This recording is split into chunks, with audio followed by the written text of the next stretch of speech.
सो hey guys, आज हम लोग पढ़ने वाले हैं द लिविंग वर्ल्ड। तो ये क्लास 11 बायोलॉजी का फर्स्ट चैप्टर है। तो स्टार्ट करने से पहले मैं आपको एक ही बात बोलूँगा, एनसीईआरटी खोल लीजिए, मेरे साथ साथ जो पढ़ाऊँगा एनसीईआरटी में मार्क कीजिए। बिकॉज चाहे वो नीट हो, क्लास 12 हो, एनसीईआरटी के बाहर तो कुछ नहीं आने वाला।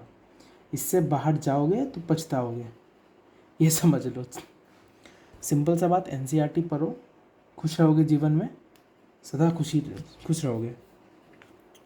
तो बेसिकली आज हम लोग पढ़ने वाले हैं द लिविंग वर्ल्ड। तो आप लोग बायोलॉजी लिए हो इस क्लास 11 में, तो एक बात समझ लो, ये एक ऐसा सब्जेक्ट है ना, तो आप अपने लाइफ में हर एक दिन में इसको महसूस कर पाओगे। जैसे समझ लो, जैसे टाइम बीतता जाएगा, बायोलॉजी पढ़ते जाओगे, चैप्टर वाइज पढ़ते जाओगे, आप अपनी डेली लाइफ में जो काम कर रहे हो उसमें भी आप देख पाओगे कि हाँ, इसका इम्प्लीकेशन यहाँ पे हो रहा है, इसका एप्लीकेशन यहाँ पे हो रहा है। तो आपको और मज़ा आने लगेगा। ये एक ऐसा सब्जेक्ट है, मर के पढ़ के मज़ा आ जाएगा आपको। तो बायोलॉजी को ये चैप्टर स्टार्ट करने से पहले मैं आपको बेसिक टर्म समझा देना चाहता हूँ। सो स्टार्ट करते हैं, बहुत ही बेसिक से जाएंगे एंड तक। आज हम लोग क्या क्या टॉपिक कवर करेंगे पहले ये बता देता हूँ मैं। What is living, what is life, what is living, ये क्या होता है हम लोग आज जानेंगे। डेफिनेशन एंड फीचर, यहाँ पे इस चैप्टर में एक सबसे इम्पॉर्टेंट टॉपिक यही है कि what is the defining feature of living organism. यहाँ से हर साल नीट हो, कोई क्लास 12 हो, क्वेश्चन आता है। What is the defining feature of living organism, बहुत ही इंपॉर्टेंट पार्ट है, इसको मार्क कर लीजिएगा। फिर आए पढ़ेंगे हम लोग नोमेनक्लेचर, रूल्स ऑफ नोमेनक्लेचर पढ़ेंगे हम लोग। और लास्ट में हम लोग पढ़ेंगे टेक्सोनॉमिकल एड्स, जो हर्बेरियम आता है, हमारे पास बॉटनिकल गार्डन आता है और म्यूज़ियम आता है, तो वो हम लोग पढ़ेंगे। इस क्लास में हम लोग इतना ही पढ़ेंगे, और हम लोग का बाकी रह जाएगा टेक्सोनॉमी, सिस्टमैटिक्स, वो हम लोग अलग क्लास में कवर करेंगे। इस क्लास में हम लोग इसी टॉपिक को कवर करेंगे बिकॉज ये आप लोग का फर्स्ट क्लास है। तो जितना सिंपल हो सके उतना रखेंगे, आप लोग को मज़ा आना चाहिए। बिकॉज मेरा सिलेबस कंप्लीट कराना टारगेट नहीं है, टारगेट है आपको समझना चाहिए बस। तो स्टार्ट करते हैं। What is biology. बायोलॉजी जब आप लोग सिलेक्ट किए हो तो पता होना चाहिए ना व्हाट इज़ बायोलॉजी। तो बायोलॉजी मीनिंग है life and logy meanings study. तो लाइफ तो लिविंग बींग्स का भी एक लाइफ होता है, नॉन लिविंग बींग का भी एक लाइफ है। तो लाइफ हम लोग यहाँ पे बायोलॉजी में स्पेशली पढ़ेंगे लिविंग बींग्स का life. Study of living beings is biology. तो हम लोग इस सब्जेक्ट में यही पढ़ेंगे एंड वेरियस थिंग आएगा। आप जैसे हायर स्टडीज़ में जाएंगे, हमारे पास आएगा genetics, molecular basis of inheritance, evolution. हम लोग स्टार्टिंग कहाँ से किए हैं लाइफ का, वो बहुत इंटरेस्टिंग है। तो फर्स्ट है, अभी हम लोग इस चैप्टर में घुसे नहीं हैं, हम लोग बेसिक्स कवर कर रहे हैं पहले।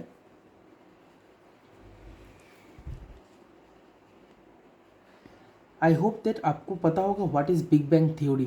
बिग बैंग थ्योरी हुआ था 20 बिलियन ईयर्स ऑफ पहले, 20 बिलियन ईयर पहले, तब हुआ था बिग बैंग थ्योरी।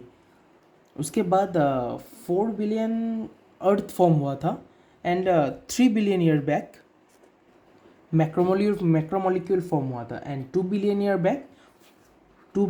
बैक। ये डाटा इंपॉर्टेंट नहीं है, ये क्लास 12 में पढ़ेंगे हम लोग।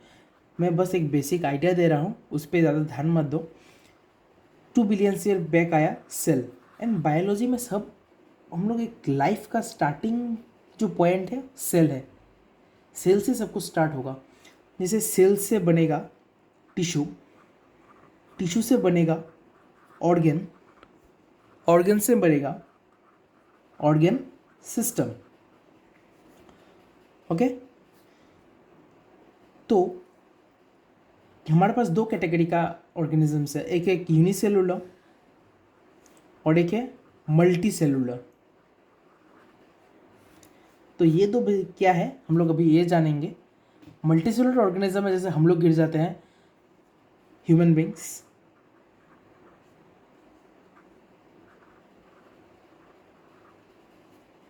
और यूनिसेलुलर में गिर जाएगा बैक्टीरिया।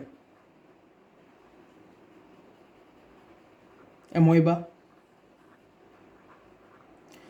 तो यूनिसेलुलर बेसिकली है सिंगल सेल ऑर्गेनिज्म, उसके पास सिंगल सेल है। और मल्टी सेलुलर पे भी बहुत सारा डिवीजन है। मल्टी सेलुलर में भी सेलुलर टाइप है, टिश्यू टाइप है, ऑर्गेन सिस्टम टाइप है। और हम लोग जो गिरेंगे organ system level of organization में गिरेंगे, ये बात याद रखना। हम लोग ये क्लास 11 में ही क्लास सेकेंड चैप्टर में बायोलॉजिकल क्लासिफिकेशन में पढ़ेंगे ये सब चीज़। तो स्टार्ट करते हैं चैप्टर का first topic, what is life. ये वर्ड से आप क्या समझते हैं? What is life? Living organism exhibit certain distinct characters: growth, development, reproduction, metabolism, ability to sense environment are unique feature of living organism. Okay, क्या क्या बोला मैंने? Growth, development, reproduction, metabolism, ability to sense environment, responsiveness. Okay, तो ये सब है characteristic एक living organism का। तो यहाँ पे सेकेंड टर्म आप दे सकते हैं डिफाइनिंग फीचर। क्या ये डिफाइनिंग फीचर है? क्या सभी ऑर्गेनिज्म जो हमारे आसपास है, क्या वो हर एक चीज़ शो कर पाता है? क्या हमारे आसपास जो सब कुछ है वो ग्रोथ शो कर पाता है, डेवलपमेंट शो कर पाता है, रिप्रोडक्शन शो कर पाता है?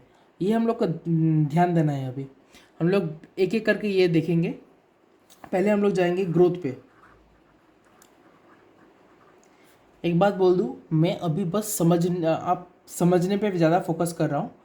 आपको हैंड रिटन नोट्स प्रोवाइड कर दिया जाएगा। आप अगर जुड़े रहेंगे तो आपको हैंड रिटन नोट्स प्रोवाइड कर दिया जाएगा। आप अभी समझो कि जितना समझ सकते हो समझो, वो एनसीईआरटी लो, लाइन वाइज लाइन देखो, एंड लेक्चर ख़त्म होने के बाद उस एनसीईआरटी को फिर से पढ़ो। That is the best way to study biology. And NCERT का एक भी लाइन छूटना नहीं चाहिए। मैं बार बार बोल रहा हूँ, नीट हो क्लास 12 हो, एनसीईआरटी का एक भी लाइन छूटना नहीं चाहिए। ग्रोथ स्टार्ट करते हैं ग्रोथ से। तो हमारे आसपास लिविंग थिंग्स है, नॉन लिविंग थिंग्स है। ओके, तो जैसे मैं एक लिविंग बींग हूँ और एक माउंटेन नॉन लिविंग थिंग है। तो माउंटेन के ऊपर अगर सैंड लगा, कोई पत्थर आके गिर गया, ऐसे करके अगर उसका मास बढ़ रहा है ना, वो भी तो एक प्रकार का ग्रोथ है। एक बात याद रखना, जो लिविंग बींग है जैसे मैं, तुम, तो हमारे अंदर ना इंट्रेंसिक ग्रोथ होता है। ग्रोथ दो प्रकार का होगा, इंट्रेंसिक, एक्सट्रेंसिक। जो अंदर ग्रोथ होगा हमारा वो होगा इंट्रेंसिक। जैसे मैं, मेरे अंदर ग्रोथ हो रहा है ना, मैं तभी बड़ा हो रहा हूँ। ऐसा नहीं कि मेरे अंदर मेरे ऊपर मैल जमा होगा क्योंकि मैं बड़ा हो जा रहा हूँ, ऐसा तो नहीं है ना। मेरे अंदर ग्रोथ हो रहा है, मेरा मसल ग्रो हो रहा है, मतलब मेरे अंदर ग्रो हो रहा है, मेरे बाहर तो कोई मैल जमा होकर मैं बड़ा नहीं हो रहा हूँ ना। तो वो होगा intrinsic growth.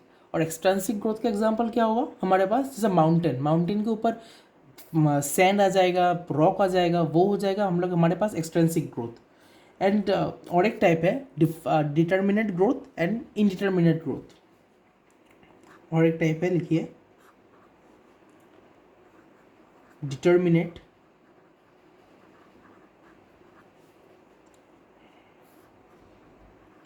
Indeterminate.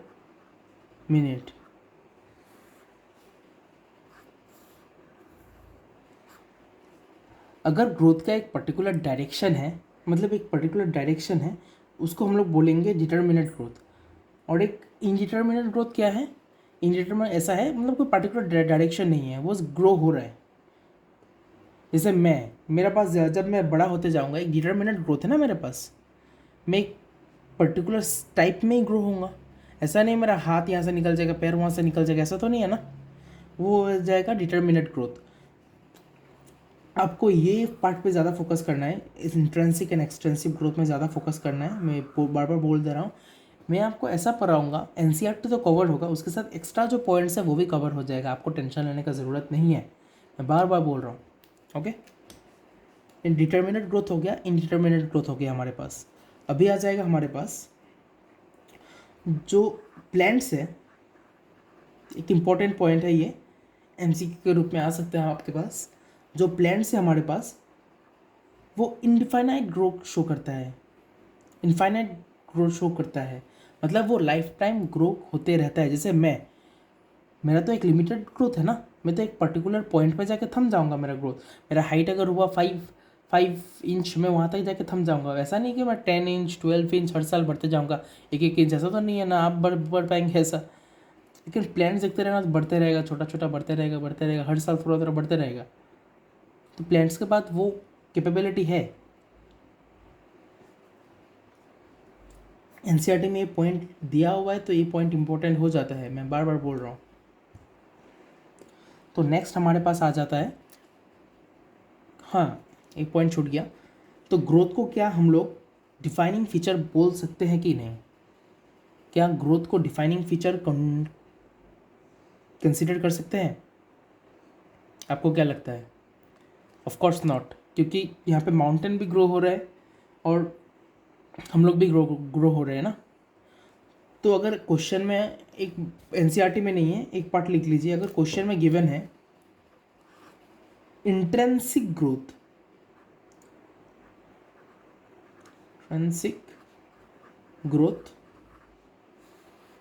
Intrinsic growth is a defining feature of living being. Extrinsic growth नहीं, ओनली इंट्रिंसिक ग्रोथ अगर मेंशन है तो वो डिफाइनिंग फीचर है। एक बात याद रखिए, डिफाइनिंग फीचर अलग है, एक लिविंग ऑर्गेनिज्म में अलग अलग शो करना एक अलग है। जैसे लिविंग ऑर्गेनिजम्स बहुत कुछ शो करता है, जैसे रिप्रोडक्शन भी शो करता है, ग्रोथ भी शो करता है, मेटाबॉलिज्म भी शो करता है, रेस्पॉन्सिवनेस भी शो करता है। बट जो इंट्रेंसिक ग्रोथ है वही डिफाइनिंग फीचर है। डिफाइनिंग फीचर सब कोई डिफाइनिंग फीचर नहीं हो सकता ना। जैसे हमारे पास इंट्रेंसिक ग्रोथ है, मेटाबॉलिज्म है, वो हर चीज़ में शो होगा। जैसे डिफाइनिंग फीचर वही होता है जो मतलब एक्सेप्शंस नहीं है उसका, हर जगह में वो शो होगा। Intrinsic growth is a defining feature of living organism, एक बात याद रखना। नेक्स्ट हम लोग पढ़ेंगे सेकेंड, रिप्रोडक्शन। रिप्रोडक्शन का चिंता मत कीजिए, क्लास 12 में एक पूरा चैप्टर है रिप्रोडक्शन एक ऑर्गेनिजम्स में, उसमें बहुत कुछ है। तो रिप्रोडक्शन अभी हम लोग जो नीड है वही देखेंगे, उससे एक्स्ट्रा कुछ ज़्यादा नहीं देखना है हम लोग को। रिप्रोडक्शन, क्या रिप्रोडक्शन डिफाइनिंग फीचर है? पहले ये जानो, रिप्रोडक्शन का 2 टाइप है, sexual, asexual. Okay, sexual reproduction में फ्यूजन ऑफ गैमेट होगा। एक बात नोट करना मेरा बात, एक बहुत इंपॉर्टेंट बात है, star mark, double star note. Asexual में फॉर्मेशन ऑफ गैमेट हो सकता है, there is formation of gamete but not fusion of gametes, दोनों अलग चीज़ है। गैमेट फॉर्म करना एंड दो गैमेट फ्यूज करना अलग है। मेल गैमेट क्या होता है? Sperm, and female egg. दोनों जब फ्यूज होगा उसको बोलते हैं फ्यूजन, एंड दोनों का फॉर्म होना उसको बोलते हैं हम लोग फॉर्मेशन। एसेक्सुअल रिप्रोडक्शन में गैमेट का फॉर्मेशन होगा बट फ्यूजन नहीं होगा। फॉर्मेशन हो भी सकता है, नहीं भी हो सकता है। एंड सेक्सुअल रिप्रोडक्शन में गैमेट का फॉर्मेशन होगा, फ्यूजन भी होगा। ओके,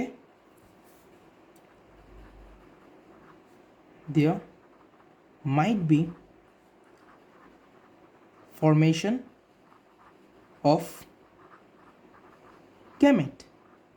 ओके, तो क्या दुनिया में जितना लिविंग ऑर्गेनिजम्स है सब रिप्रोडक्शन शो करता है? ज़रा सोचिए। वैसे दुनिया में आपके आसपास ही होगा, वैसे भी तो वैसे भी बहुत सारा कपल है जिसका बच्चा नहीं होता है। आप देख सकते हैं टेस्ट ट्यूब बेबीज़, बहुत सारा आजकल ART निकला है। ART मतलब आर्टिफिशियल रिप्रोडक्टिव टेक्नोलॉजी, ये हम लोग पढ़ेंगे क्लास 12 में, अभी मत ध्यान दीजिए उसमें। तो बहुत सारा कपल ऐसा है जिसका बच्चा नहीं होता है, उसको हम लोग स्टेराइल कपल बोलते हैं। और एक गधा का एक टाइप है म्यूल। म्यूल म्यूल हम लोग का बनता है mail donkey plus female horse. ये याद रखना, मेल या फीमेल डोंकी होता है हमें म्यूल में, हमेशा mail donkey female horse, mail donkey female horse, ये याद रखना। ये जो ऑर्गेनिज्म है ये लिविंग तो है, अपना जी रहा है अपना लाइफ, लेकिन सबसे बड़ा पार्ट ये है कि ये स्टेराइल है।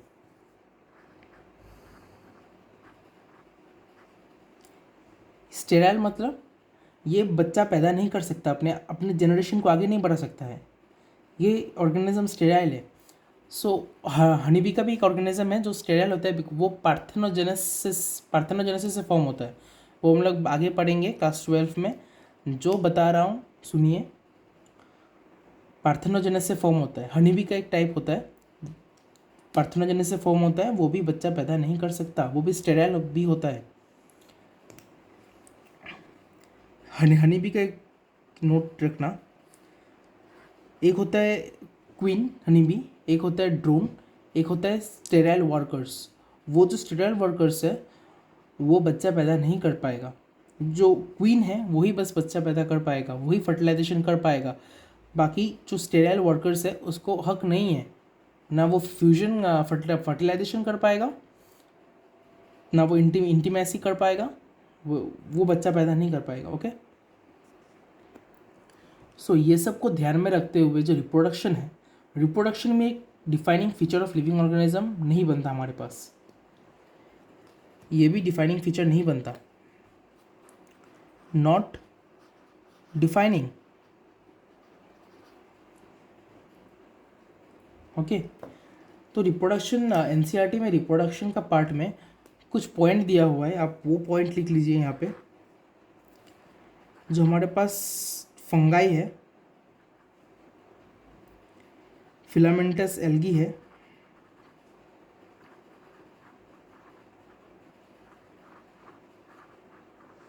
मेरा स्पेलिंग का डाटाबेस उड़ गया है, स्पेलिंग बिना लिख लिख के। प्रोटोनिमा ऑफ मॉस,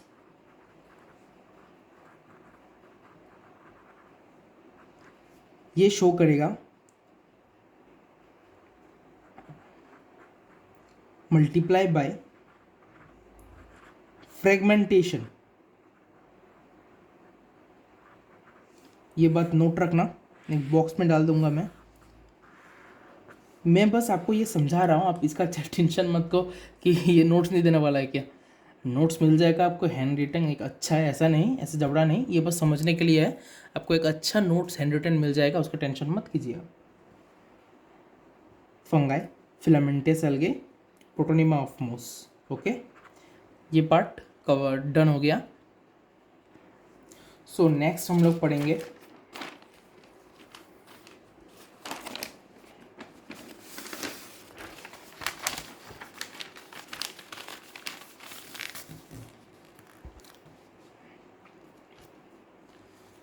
हम लोग पढ़ेंगे मेटाबॉलिज्म। मेटाबॉलिज्म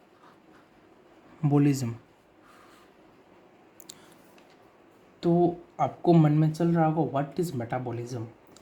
हमारे अंदर जो रिएक्शंस हो रहा है ना, उसी को हम लोग एक सिंपल वे में बोले तो उसी को हम लोग मेटाबॉलिज्म कहेंगे। मेटाबॉलिज्म का दो टाइप है, कैटाबॉलिज्म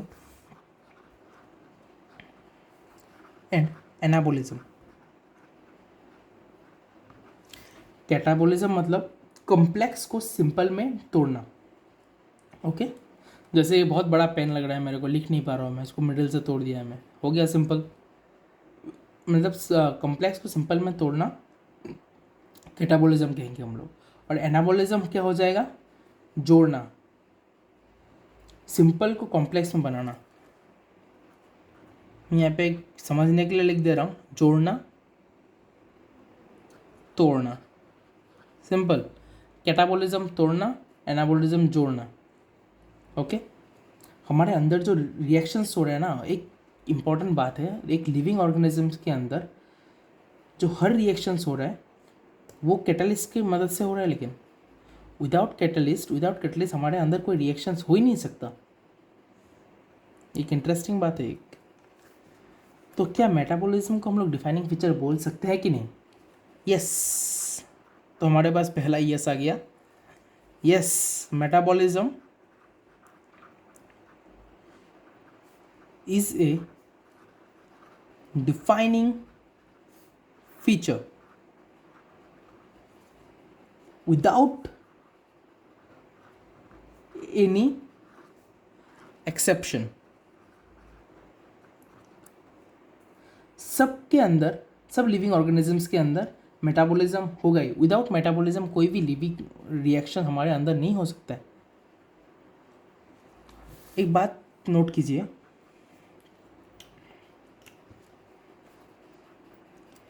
ये जो मेटाबॉलिज्म का प्रोसेस है हम लोग इन विट्रो भी कंडक्ट कर सकते हैं। इन विट्रो मतलब वो अभी तो आपके मन में आ रहा हो ये सर ने इन विट्रो तो बोल दिया, समझाएगा नहीं क्या? तो इन विट्रो का मतलब है जो रिएक्शंस हम लोग बाहर कर सकते हैं, जो अंदर कर सकते हैं उसको क्या बोलेंगे हम लोग फिर? In vivo. उसको बोलेंगे हम लोग इन विवो। जो बाहर होगा उसको बोलेंगे इन विट्रो। ओके,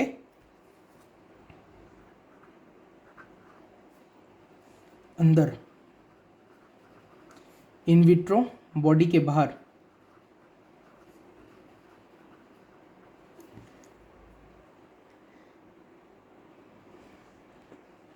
तो सपोज मैंने एक टेस्ट ट्यूब लिया, उसके अंदर कोई केमिकल डाला, इसको मैंने गर्म किया, फ्लेम देके आग देके इसको गर्म किया।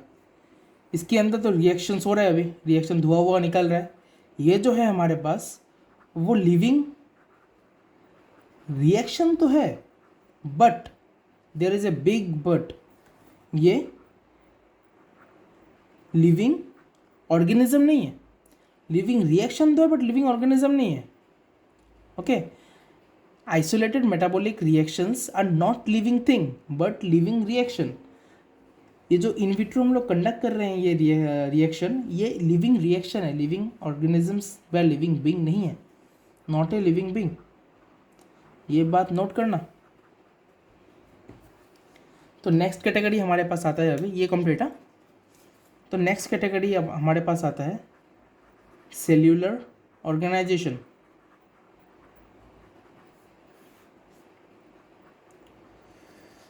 तो थोड़ा माफ़ करना, मेरे स्पेलिंग का डाटा बेस थोड़ा उड़ गया है, आप बस समझने में फोकस करो। Cellular organization, okay. तो मैंने वीडियो के स्टार्टिंग में ही आपको बोला था मैं आपको बेसिक से स्टार्ट करूँगा। बेसिक में अब मैंने आपको एक चीज़ समझाया था, सेल से बनेगा टिश्यू, टिश्यू से बनेगा ऑर्गन, ऑर्गन से बनेगा ऑर्गन सिस्टम। ये जो है,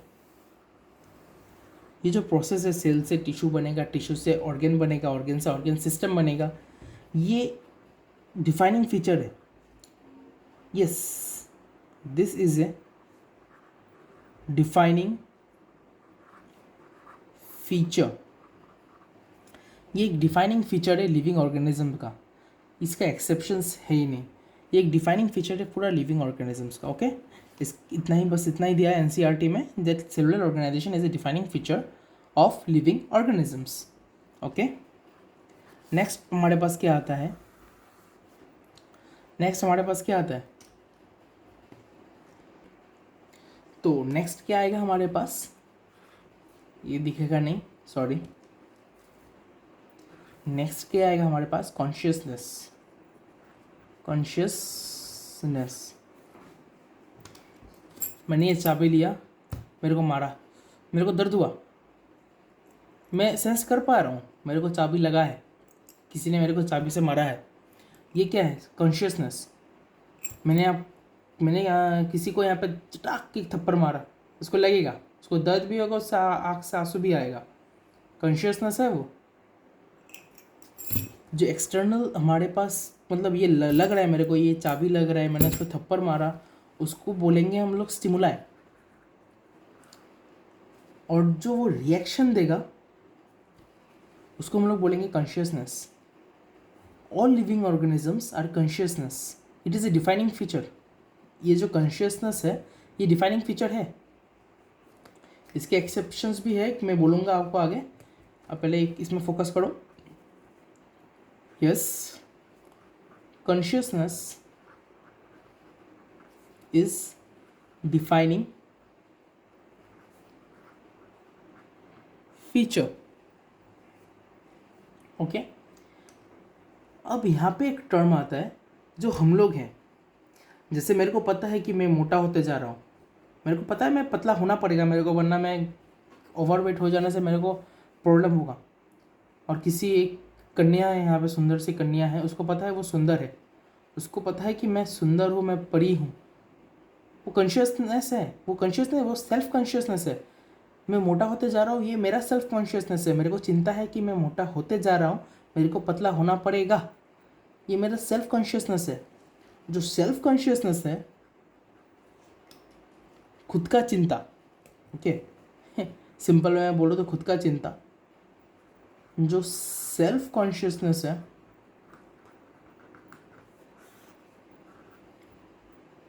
it is defining feature of human being. और ह्यूमन बीइंग का ओनली डिफाइनिंग फीचर क्या है? Self consciousness. क्योंकि पैर अगर मोटा होता जा रहा है, पैर का गिर्थ बड़ा होता जा रहा है, विड्थ, जो चौड़ाई में पैर बड़ा नहीं होता है, पैर का चौड़ाई में बड़ा होते जा रहा है, उसको तो चिंता नहीं है ना, वो फैलते जाएगा। अगर हम लोग फैलते जाएंगे तो हम लोग को चिंता है कि हम लोग फैल रहे हैं, हम लोग को रुकना पड़ेगा, हम लोग को खाना कम करना पड़ेगा।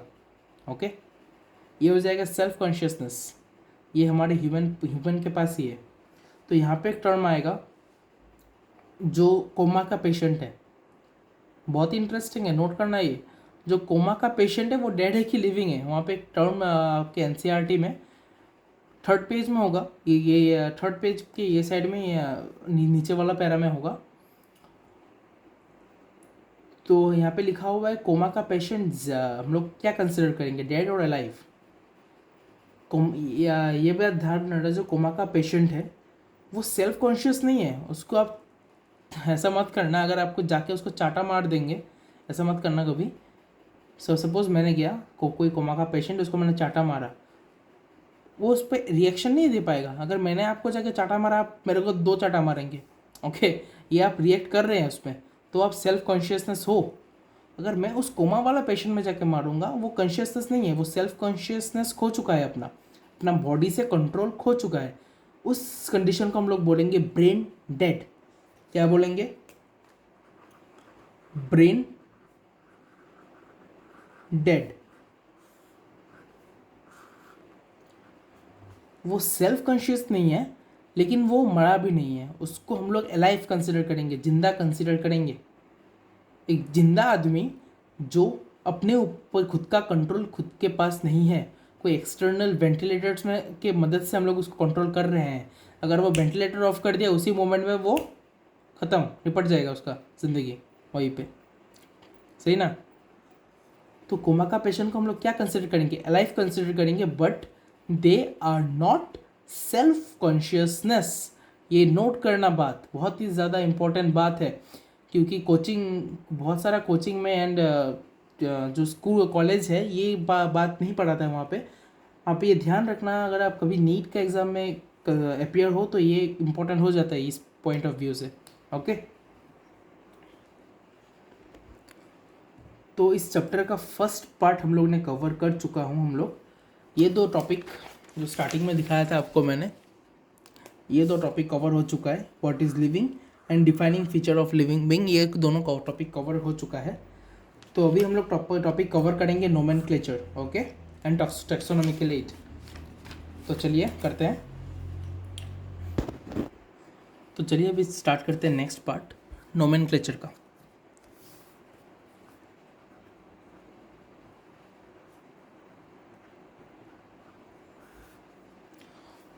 सो हमारे बायोडाइवर्सिटी में नंबर ऑफ पीसीस कितना है, जो आप सोच भी नहीं सकते उतना है। एक एक्सट्रीम एस्टिमेट में 7 मिलियन टू 8 मिलियन है, वो हम लोग करेंगे क्लास 12 के चैप्टर में बायोडाइवर्सिटी।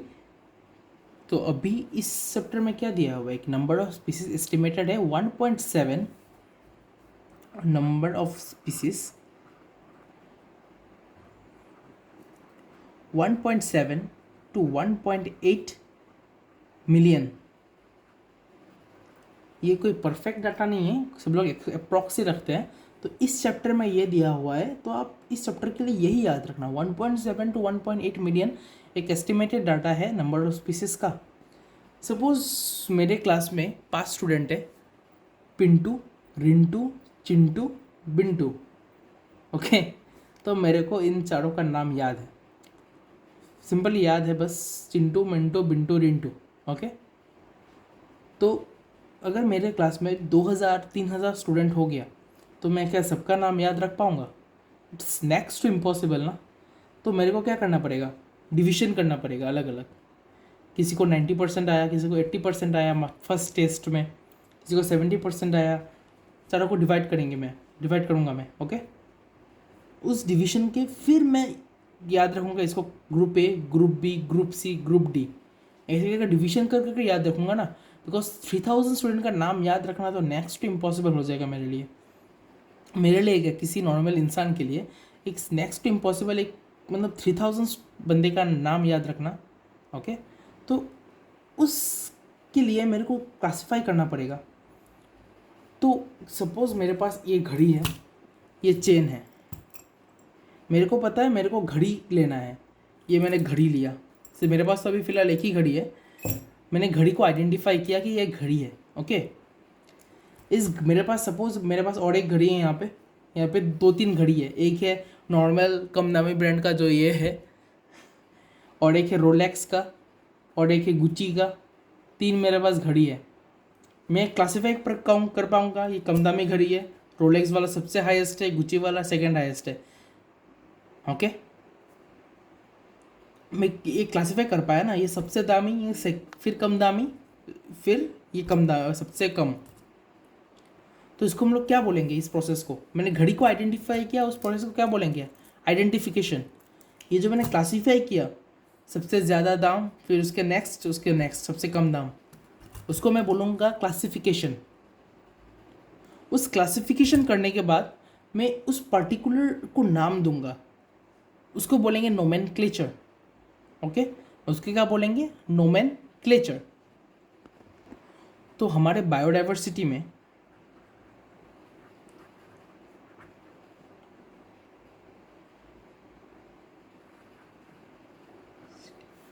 बायोडाइवर्सिटी मतलब क्या है, पहले वो बोलिए मेरे को। Diversity of organisms on earth is called biodiversity. Different types of organism जो अर्थ में रह रहा है, उस पूरा होल को बोलेंगे हम लोग बायोडाइवर्सिटी। ओके, तो बायोडाइवर्सिटी को क्लासीफाई करने के लिए हम लोग क्या क्या स्टेप लेंगे। फर्स्ट लेंगे आइडेंटिफिकेशन, जो मैंने आपको घड़ी की मदद से समझाया अभी। सेकंड क्या होगा, क्लासिफिकेशन।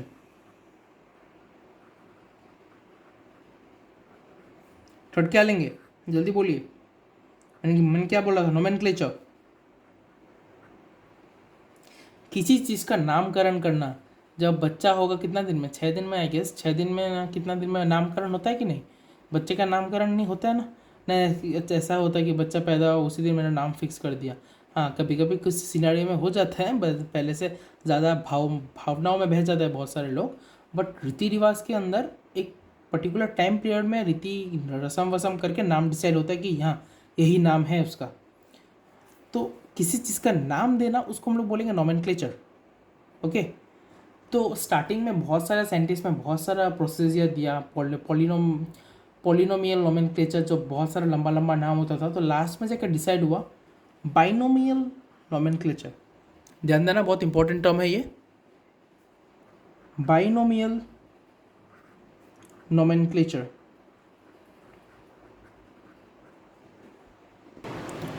तो अभी क्वेश्चन क्या अराइज होता है, बाइनोमियल नोमेनक्लेचर किसने दिया था। तो बाइनोमियल नोमेनक्लेचर दिया था कार्लोस लिरानियस, मैं बस लीन लिखा हूँ, कार्लोस लिनियस। ओके, तो आप नेक्स्ट चैप्टर में अभी देखेंगे इसका, ये पर्सन का बहुत सारा कंट्रीब्यूशन है हमारे बायोलॉजी के फील्ड में। ओके, इस नोमेनक्लेचर इसने दिया था, इसने तो बुक भी लिखा था, सिस्टमा नेचुरा, और एक सिस्टमा प्लांटेरिया, ये लिखा था 1758 में, और ये लिखा था 1753 में। इस बुक में उसने प्लांट्स का नोमेनक्लेचर की दिया था, और इसमें इस बुक में सबका। ओके, कार्लोस नाम बहुत ही ज़्यादा इम्पोर्टेंट है, ये नाम को याद रखना ही है आपको, एंड पूरा स्पेलिंग वाइज, बिकॉज बोर्ड्स में तो स्पेलिंग आएगा ही। अगर नीट कम्पिटिटिव एग्ज़ाम में तो आपके पास ऑप्शन में रहेगा स्पेलिंग, उसमें मैटर नहीं करता है, लेकिन बोर्ड के लिए आपको स्पेलिंग का ध्यान रखना पड़ेगा। अब बार बार बोल रहा हूँ, बोर्ड्स के लिए स्पेलिंग ध्यान रखना पड़ेगा। कार्लोस लिरानियस। ओके, तो हमारे पास कुछ कुछ टर्म है एनसीईआरटी में दिया हुआ है, एंड बहुत ही ज़्यादा इंपॉर्टेंट है, आईसीबीएन, आईसीजेडएन, एंड दो एक्स्ट्रा मैं जो आपको बोल रहा हूँ, आईसीवीएन, आईसीएनबी। ये दो बुक एनसीईआरटी में है, एनसीईआरटी ये दोनों है, ये दोनों एक्स्ट्रा है, ध्यान रखना, इम्पॉर्टेंट है। इंटरनेशनल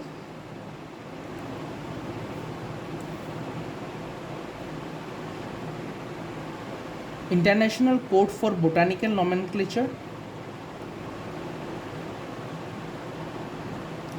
कोड फॉर बोटानिकल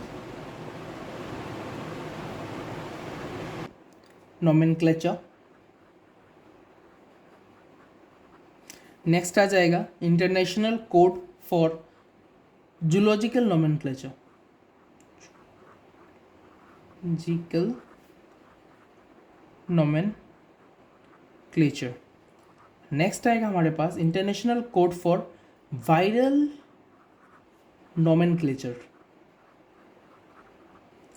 ये दोनों सेम लग रहा है ना आपको, आईसीबीएन, आईसीएनबी दोनों को इंटरचेंज कर दिया है, क्योंकि ये बन जाएगा हमारे पास international code for nomenclature of bacteria.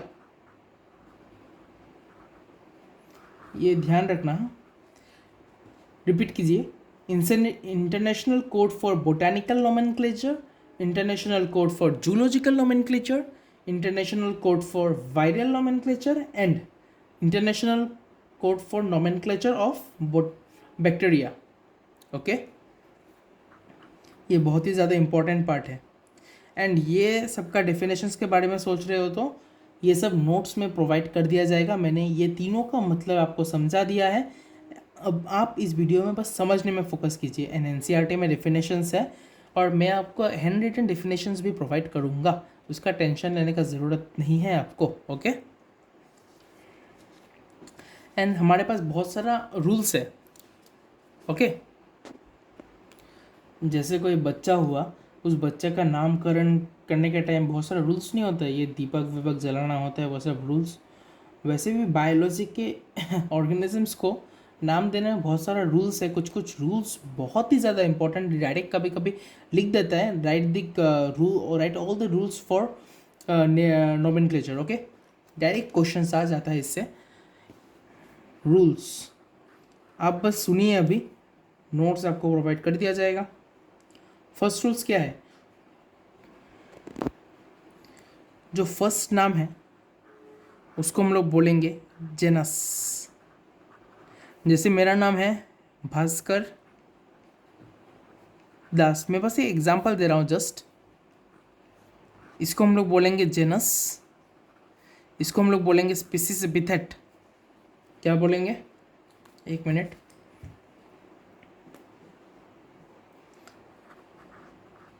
Species epithet. Okay, second नाम, फर्स्ट नाम को बोलेंगे जेनस। जो हमारे पास बायोलॉजिकल नेम है वो हमेशा लेटिन में लिखते हैं हम लोग लेटिन। क्यों? क्वेश्चन तो आना चाहिए हमेशा लेटिन में क्यों?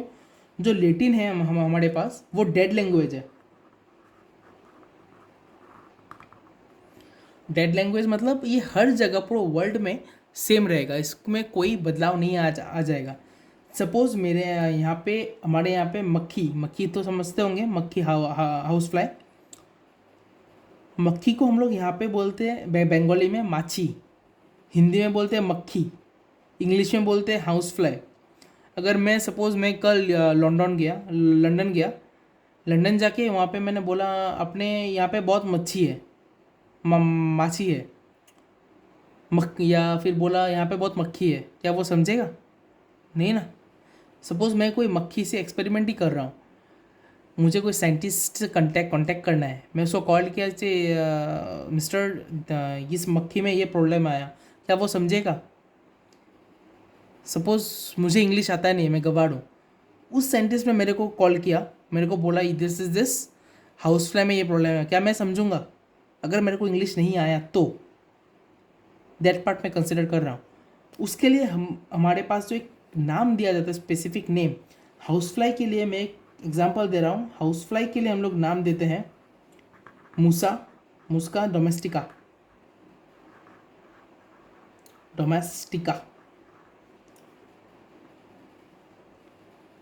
इसको मैंने अंडरलाइन क्यों किया? बत्ती जलना चाहिए कि नहीं दिमाग में? ओके, तो अभी समझो इसको मैंने अंडरलाइन क्यों किया। जो फर्स्ट नेम है जेनस, उसको हम लोग फर्स्ट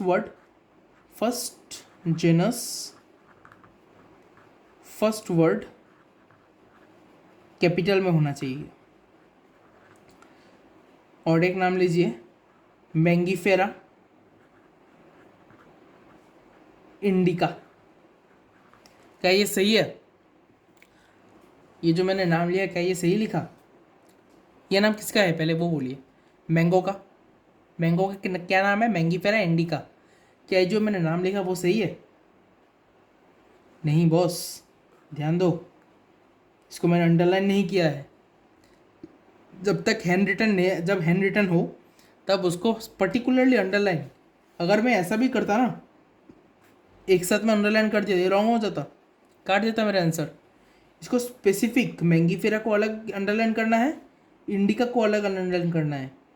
एंड जो इंडिका स्पेसिस का फर्स्ट लेटर है, मैंगीफेरा जेनस है हमारे पास, इंडिका स्पेसिस एपिथेट है। जो स्पेसिस का फर्स्ट वर्ड है वो स्मॉल होगा, जेनस का फर्स्ट वर्ड कैपिटल। ध्यान रखना, जो बोल रहा हूँ उसको ध्यान दो।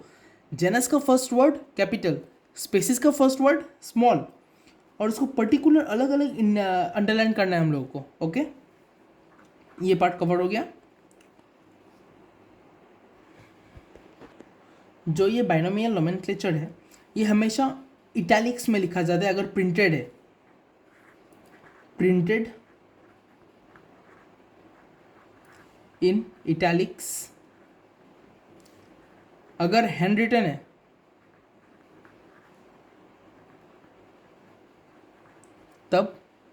तब मास्टर तब हो जाएगा हैंड रिटन होने से अलग अलग, मैंने आपको पहले ही बोल दिया, हैंड रिटन होने से अलग अलग अंडरलाइन करना पड़ेगा, जैसे मुस्का डोमेस्टिका अलग अलग अंडरलाइन किया। यहाँ पे एक बात और ध्यान देने का है, वहाँ पे जो रूल्स है उसके नीचे एक लाइन लिखा हुआ है। नीट 2016 या 17 में एक क्वेश्चन आ गया था,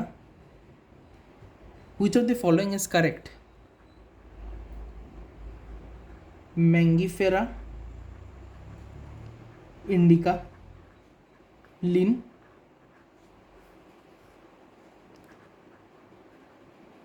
मैंगीफेरा इंडिका